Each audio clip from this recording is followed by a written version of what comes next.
سلامونه ورګور تازه خبر او ډېر بد خبر په افغانستان کې د زلزلې لوجې بیخي ډېر زیات نفره هغه خپل ژوند د لاسه ورکړی دی او سره بیخي ډېر زیات زخمیان هم دي او ډېر زیات متاثره هم دي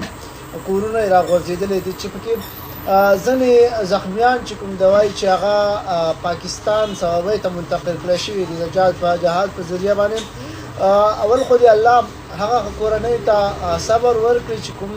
کسان کوم خلکو خپل ژوند د لاسه ورکړی دی بیا زخمیانو ته دې الله صحت ورکړي بل اړخ ته موږ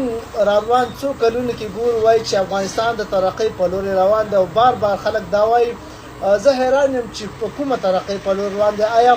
د امریکا او د چینا هغه خیراتي ډالرې چې دوی ته ورکول کېږي په هغې په وجه باندې په ترقۍ روان دی یا چینا د دوی د کمزورۍ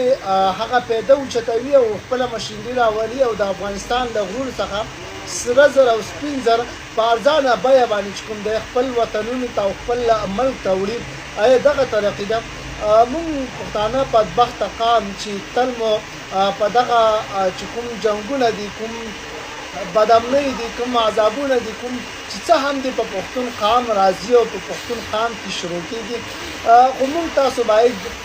د ډېرې پوهې د منطقي سوچ څخه کار واخلو دغه خلک باید چې دی تل د اولې ورځې څخه دوی د نجونو سکولونه مکتبونه هم بند کړي دي دغه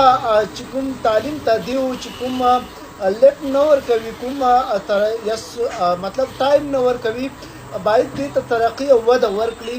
تعلیم د ژوند لپاره بیخي ضروري دی چې تعلیم وکړي ډاکټر او ډاکټره به جوړ شي هسپتال به جوړ شي علاج به کېږي وطن به ترقي کوي په وطن کې به ستا بیا دغه شان پردي ملکونو ته تګ نه وي